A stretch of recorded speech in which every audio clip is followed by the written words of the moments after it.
आज तो भाई मज़ा ही आ गया, सच बताऊँ तो आपको मैं बता नहीं सकती क्या सरप्राइजिंग था मेरे लिए कि मैं ऑफिस गई और मेरा बिल्कुल ही मन नहीं लग रहा था और बारिश भी हो रही थी और अचानक से मेरा मन हुआ कि मैं वृंदावन जाऊँ। और मैं हाफ डे पे आज ऑफिस में निकल ही गई कि मुझे जाना है वृंदावन। तो मैंने अपने फटाक से अपने फ्रेंड को फ़ोन किया और वो भी इतना मतलब कृष्ण भक्ति है मेरी तरह, तो वो आया मुझे लेने के लिए। अब देखो हम लोग जा रहे हैं और ये दोपहर के ना 1 बज रहे हैं। अब हम लोग 1 बजे यहाँ से रवाना हो रहे हैं और गुड़गांव से मथुरा वृंदावन के लिए। तो देखते हैं आपको आगे का सफ़र कैसा रहता है। और हाँ, ये भी था कि रास्ते में हमें ना मतलब पता ही है आपको, गुड़गांव फरीदाबाद रोड पर हनुमान जी का इतना सुंदर मंदिर है। मैंने वहाँ पे टेका माथा और अपने जर्नी की शुरुआत करी और मेरे को इतना मन हो रहा था कृष्णा जी से मिलने का, तो हम लोग निकल गए अपने सफ़र के लिए। और आपको बता नहीं सकती, जब मैं फरीदाबाद रोड पे थी तो इतना पानी भरा था वहाँ पे, इतना पानी, मतलब हमें ऐसा लग रहा था कि कहीं ऐसा ना हो कि हम रास्ते में जाएं और बारिश भी हो जाए। इस ट्रिप में मैं जा रही थी तो 2.5 घंटा लगा मुझे यहाँ से मथुरा जाने में, गुड़गांव से मथुरा जाने में। और मौसम इतना अच्छा, मन मानो कि श्री कृष्ण जी हमारे साथ थे। और एक बूंद भी बारिश नहीं हो हमारे ऊपर, और इतना अच्छा विदाउट एनी ट्रैफिक, ज़्यादा ट्रैफिक भी नहीं था, कुछ भी नहीं था, मौसम बहुत सुहाना था। अचानक से मन भी बन गया और हम लोग पहुंच ही गए। हमने फिर रास्ते में सोचा कि हम पहले वृंदावन ना जाके पहले बरसाना चलते हैं, पहले लाडली जी महाराज के दर्शन करते हैं। तो बस हम लोग पहुंच ही गए हैं वहाँ पे ऑलमोस्ट।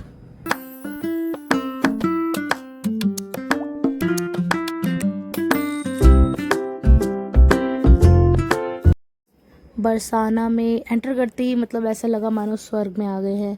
लेकिन हमारे साथ एक स्कैम हो गया। गूगल पे चेक किया था हमने कि मतलब मंदिर जो है वो 6 मतलब खुला ही रहता है, लेकिन वहाँ जाने के बाद पता चला कि मंदिर तो 5 बजे ओपन होता है। फिर हम लोग वहाँ पे गए और कुछ नाश्ता वास्ता किया। अब दोबारा हम लोग फिर दर्शन के लिए पहुँच गए श्री राधा रानी जी के।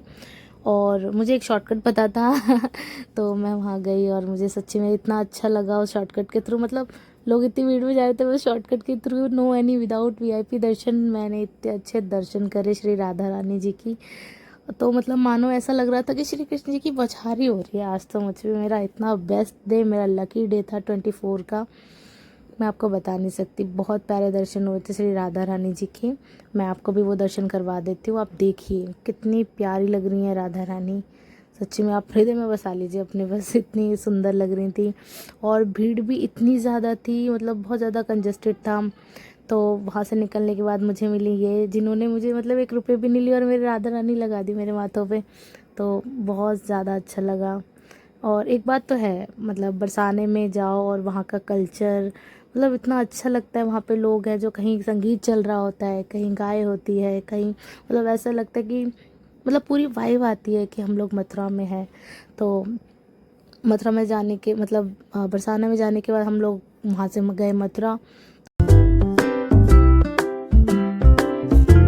लो जी, फाइनली पहुंच गए हम वृंदावन। आप देख सकते हैं यहाँ पे वैष्णो देवी है, वहाँ पे भी आप घूम सकते हो वैसे तो, लेकिन हमारे पास छोटा टाइम था, कम टाइम था, तो हम लोग गए।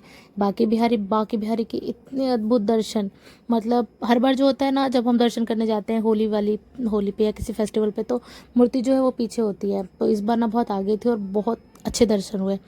फिर दर्शन करने के बाद हमने पी मलाईदार छाछ लस्सी।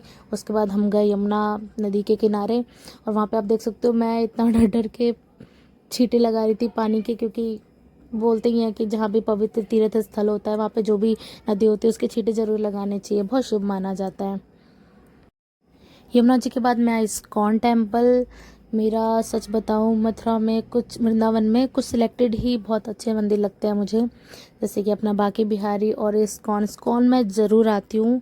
क्योंकि मुझे इस्कॉन का जो इन्वामेंट है, मतलब ऐसा लगता है कि श्री कृष्ण जी के मन में एकदम सुध बुध लगा के खो गई मैं बस।